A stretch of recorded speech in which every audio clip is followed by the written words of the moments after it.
अब हम थोड़ी सी बात कर लेते हैं किसके बारे में, पाकिस्तान के बारे में, कि पाकिस्तान की इकोनॉमी कैसी है और उन्होंने क्या क्या रिफॉर्म पीरियड में क्या क्या चीजें कैसी कैसी अडॉप्ट करी। ठीक है, बात करते हैं स्टूडेंट्स पाकिस्तान की। सबसे पहली बात उनका इकोनॉमिक मॉडल, तो Chinese like India and China, उनके जो इकोनॉमिक मॉडल है कौन सा है, मिक्स्ड इकोनॉमिक सिस्टम। ठीक है, मिक्स इकोनॉमिक सिस्टम, इंडिया की तरह सिस्टम सेम कौन सा है, मिक्स इकोनॉमिक सिस्टम। प्राइवेट और पब्लिक दोनों मिलकर काम करेंगे, लेकिन दोनों देशों में एक गलती कि इनिशियल फेजेस के अंदर पब्लिक सेक्टर्स को ज्यादा प्रमोट करना, मतलब पब्लिक सेक्टर का डोमिनेंस ज्यादा प्राइवेट सेक्टर से। ठीक है, फिर उसके बाद इन्होंने क्या किया स्टूडेंट, इन जो ये है क्या कहते हैं पाकिस्तान ने जो रिफॉर्म्स को अडॉप्ट किया,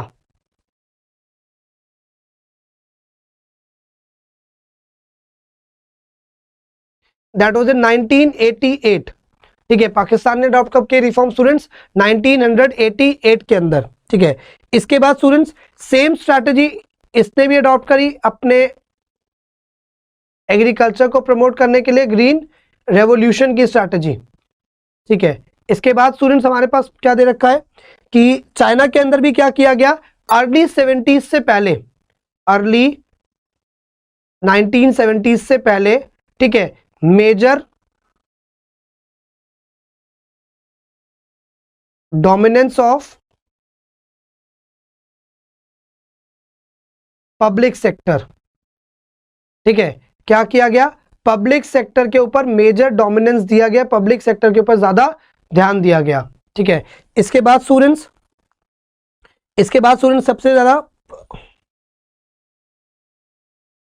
फाइनेंशियल सपोर्ट ड्यूरिंग 1970s। जैसे आपको याद होगा कि इंडिया को भी एक फाइनेंशियल सपोर्ट की जरूरत पड़ी थी, वो फाइनेंशियल सपोर्ट की जरूरत चाइना को पाकिस्तान को कब पड़ी, फाइनेंशियल सपोर्ट इन 1970s। ठीक है, 1970s में क्या हुआ, पाकिस्तान को बहुत बड़ी फाइनेंशियल सपोर्ट की जरूरत पड़ी, और ये इसमें किससे ली, जो मेजरली मिडिल ईस्ट के वर्कर्स थे, ठीक है, और जो वेस्टर्न नेशंस थे, उन सबसे इन्होंने फाइनेंस की जरूरत थी, एंड देन उसके बाद अपनी पॉलिसीज को चेंज किया। तो ये पाकिस्तान के बारे में है। ठीक है, तो स्टूडेंट देखो दो चीजों के बारे में हमने पढ़ा। अब क्या करते हैं, इंडिया तो हम पढ़ ही चुके हैं, पाकिस्तान और चाइना हमने पढ़ लिया। अब इन तीनों के डेवलपमेंट्स को क्या करते हैं स्टूडेंट्स, कंपेयर करते हैं कि तीनों का जो डेवलपमेंट स्ट्रैटेजी है और तीनों का जो डेवलपमेंट है वो डेमोग्राफिक इंडिकेटर्स इन तीनों के क्या कहते हैं। राइट, चलो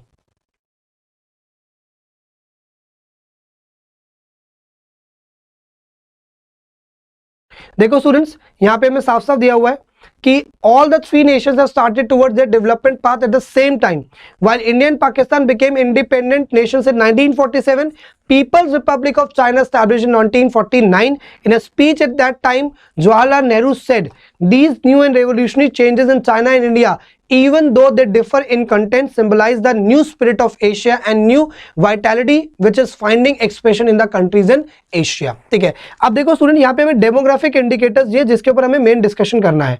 देखो डेमोग्राफिक इंडिकेटर्स में हमें क्या कहा गया है, पहली चीज country India China Pakistan estimated population. ठीक है, ये 17-18 के डेटा के हिसाब से हम लोग बात कर रहे हैं, तो एस्टिमेटेड पॉपुलेशन कितनी है, 1352 million, annual growth rate population 1.03, density 455, sex ratio 924, fertility rate 2.2, urbanisation 34%। ठीक है, और ये सारा डेटा में सुन किसका देखा है, चाइना का। तो यहाँ पे कहा है all three countries started planning their development strategy in similar ways. While India announced its 5-year plan in 1951 to 56, Pakistan announced its 5-year plan now called the Medium Term Development Plan in 1956. China announced its first 5-year plan in 1953. Since 2013, Pakistan is working on the basis of 11th 5-year development plan, that is 2013 to 18, whereas China is now working on 13th 5-year plan 2016 to 20. और student आप जानते हो कि India ने अपने 12th 5-year plan तक को complete किया था 2017 में। उसके बाद क्या हुआ सर, उसके बाद नीति आयोग को स्टैब्लिश किया गया और नीति आयोग ने 5-year प्लानिंग के वर्किंग के मॉडल को अबॉलिश कर दिया था। चलो ठीक है, आगे मेरे पास क्या गया, चाइना। ठीक है, China after the establishment of People's Republic of China under one party rule, all critical sector of the economy, enterprises and lands owned or operated by individuals were brought under government control. जैसा कि मैंने आपसे कहा था कि China ने strictly मना कर दिया कि हम प्राइवेट ओनरशिप को फॉलो नहीं करेंगे, कैपिटलाइजेशन को प्रमोट नहीं करेंगे, सब कुछ गवर्नमेंट का होगा। The great leap forward campaign initiated in 1958 aimed at backyards, ठीक है, aimed at industrializing the country on a massive scale. People were encouraged to set up industries in their backyards. लोगों को कहा गया तुम अपने बैकयार्ड्स में क्या करोगे, इंडस्ट्रीज का सेटअप करोगे। In rural areas communes were started, ठीक है, under the commune system people collectively cultivate lands. In 1958 there were 26,000 communes covering all the farm population, ठीक है, ये स्टूडेंट्स हमने बात करी। आगे का the present day fast industrial growth in China can be traced back to the reforms introduced in 1978। As I told you 1978 में जो चाइना ने एससीजी की पॉलिसी अडॉप्ट की और अपने एग्रीकल्चर एग्रीकल्चर सेकेंडरी और टर्शरी सेक्टर के ऊपर जो ध्यान दिया, उसके बाद से ही स्टूडेंट्स चाइना जहां तक पहुंचा है, ठीक है। China introduce reforms in phases. In the initial phase हमने ये सारी बातें स्टूडेंट्स कर ली। चलो आगे देखते हैं क्या क्या चीजें और हुई स्टूडेंट्स। ओके, देखो पहले क्या किया गया, पहले स्टेज में चाइना ने क्या करा था, पहले स्टेज में चाइना ने अपने प्राइवेट कंपटीशन को नहीं रखा, सेकंड स्टेज में चाइना ने प्राइवेट कंपटीशन को बढ़ा दिया। तो जो चीजें मैं आपको बताई थी वही सेम चीजें हैं Pakistan. While looking at various economic policies that Pakistan adopted, you will notice many similarities with India. Pakistan also follows the mixed economic model, जैसा मैंने आपको समझाया, विद को existence of public and private sector. In the late 1950s and 1960s, Pakistan introduced a variety of regulated policy framework for import substitution based industrialization, जैसा कि India ने भी किया था। The policy combined tariff protection for manufacturing of consumer goods together with direct import controls on competing imports। मतलब देख रहे हो ना, बिल्कुल सेम मॉडल कि भाई इंपोर्ट करोगे तो टैक्सेस लगाए जाएंगे, एक्सपोर्ट के लाइसेंसिंग जैसी चीजें होंगी। The introduction of green revolution led to mechanisation and increase in public investments in the infrastructure in selected areas, which finally led to the rise in production of food grain. This changed the agrarian structure dramatically. In the 1970s, nationalization of capital goods industries took place. Pakistan then shifted its policy orientation in the 1970s and 1980s, when the major thrust areas were denationalization and encouragement of private sector.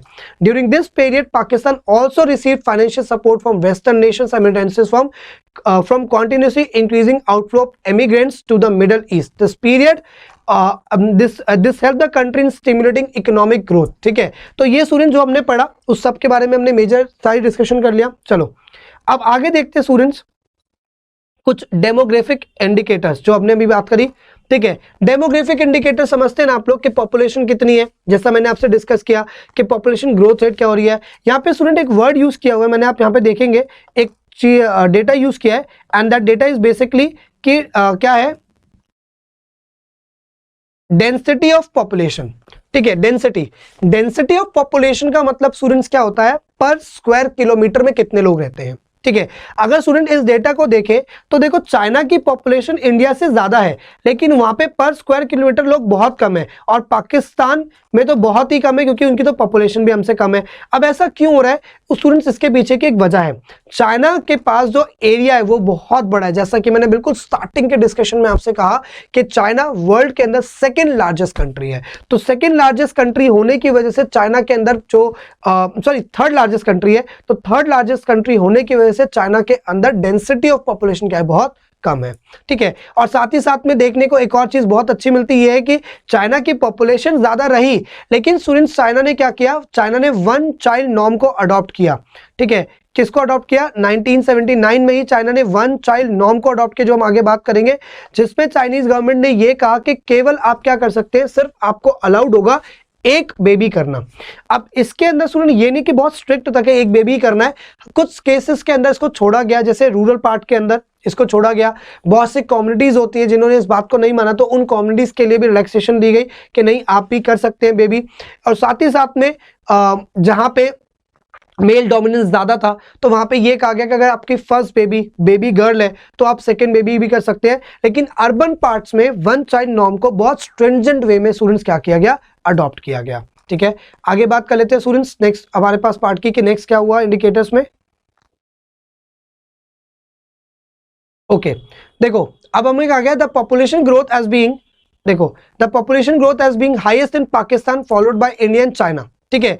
Scholars point out the child one child norm introduced in China, ठीक है। जैसा मैंने अभी आपसे कहा कि China ने क्या स्टूडेंट्स अडॉप्ट किया, चाइना ने वन चाइल्ड नॉर्म को अडॉप्ट किया था, जिसका कहना बहुत सिंपल ये था कि अब चाइना के अंदर आप केवल एक ही बेबी कर सकते हैं, ठीक है।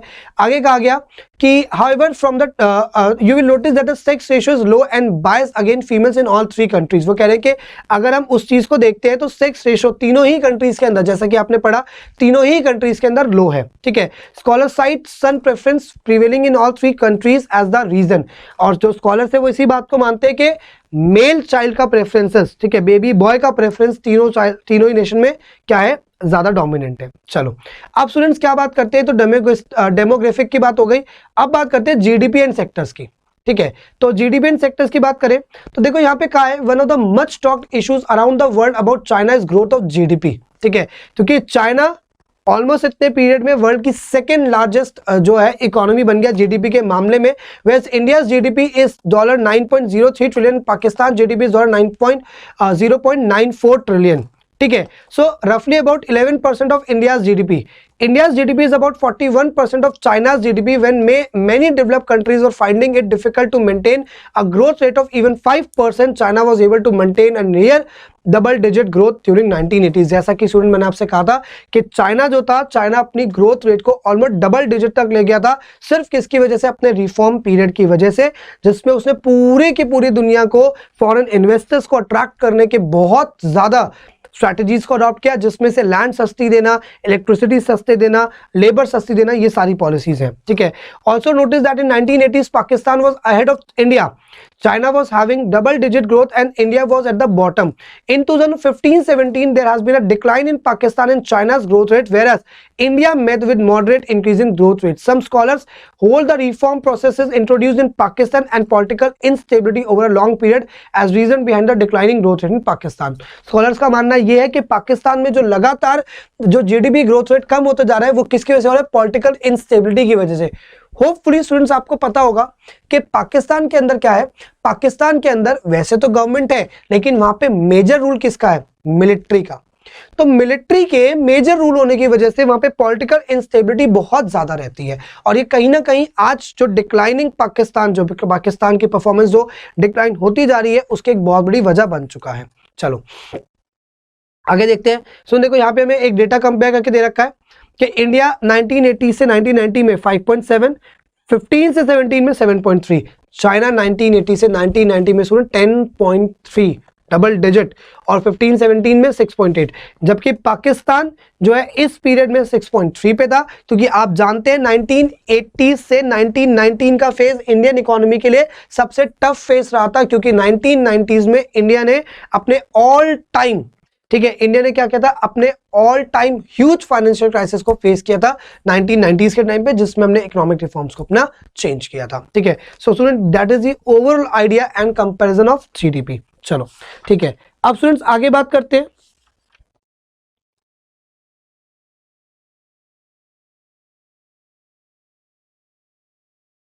देखो अब यहां पे स्टूडेंट्स क्या है, यहां पे कंपैरिजन दे रखा है कि किस हिसाब से आपके जो वर्क फोर्स का डिस्ट्रीब्यूशन है वो कैसे है।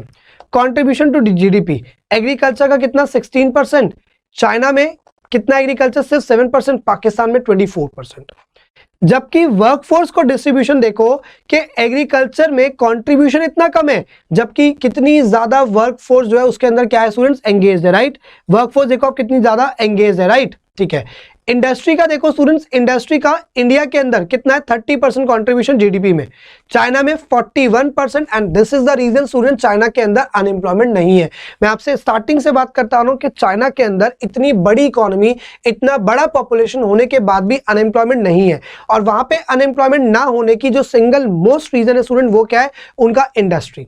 उनके पास एक बहुत बड़ा इंडस्ट्रियल बेस है, मींस मैन्युफैक्चरिंग बेस है, और वो मैन्युफैक्चरिंग बेस इतना बड़ा है कि वो सारी की सारी जो लेबर फोर्स है उसको क्या कर पाता है, उसको सोख पाता है, ठीक है। पाकिस्तान के अंदर सिर्फ 19%।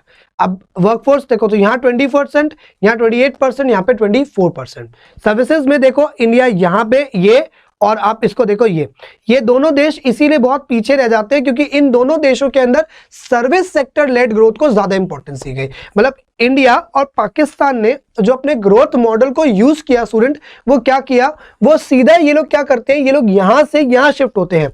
मतलब एक तरीके से अगर मैं ग्रोथ स्ट्रैटेजी की बात करूं तो क्या होनी चाहिए कि आपका एग्रीकल्चर, एग्रीकल्चर के बाद आपकी इंडस्ट्री, इंडस्ट्री के बाद आपका सर्विस, ठीक है, ये होना चाहिए, ये चाइना ने अडॉप्ट किया।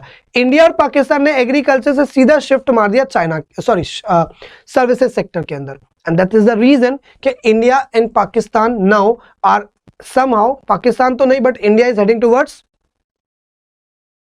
जॉबलेस ग्रोथ, जिसके बारे में पहले भी काफी बार डिस्कशन कर चुके हैं। ठीक है, तो होपफुली स्टूडेंट्स ये समझ में आया होगा आपको।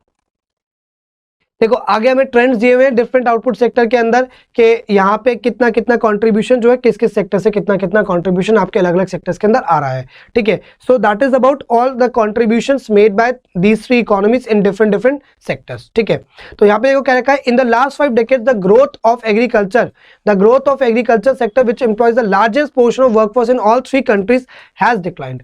तीनों ही देशों में एग्रीकल्चर सेक्टर के अंदर जो है वो कमी हुई है। In the industrial sector China has maintained a near double digit growth rate in 1980s। देखो ये रहा 1980s के अंदर डबल डिजिट ग्रोथ। ठीक है, लेकिन जबकि अगर मैं बात करूं इनकी तो ये 5.9 है, ये भाई साहब 13.5 है, सॉरी कितने है 5.9 है। ठीक है, चाइना, ठीक है, पाकिस्तान कितना है 4% ओनली। ठीक है, इंडस्ट्रियल 10.8 है, सर्विस 13.5 है, इनका इंडस्ट्रियल 7.4, इनका 7.7 है। चलो आगे कह रहे हैं कि क्या चीज 90 but begins showing decline in recent years, whereas for India and Pakistan growth rates have declined। जबकि अगर हम इंडिया और पाकिस्तान की बात करें तो देखो दोनों चीजें कमी हुई हैं, 7.4 से लेके 6.9 और इनका 7.7 से लेके 4.8, तो दोनों में कमी हुआ है। इसका तो चलो पहले ज्यादा था बाद में कम हुआ, इनका तो लगातार कमी हुआ है। ठीक है, आगे कहा गया है स्टूडेंट, देखो China was able to maintain its rate of growth during 1980-1990 while there was a positive and increasing growth of India's service sector output. Thus, China's growth is contributed by the manufacturing and service sectors and India's growth by the service sector. During this period, Pakistan has shown a decline in all 3 sectors.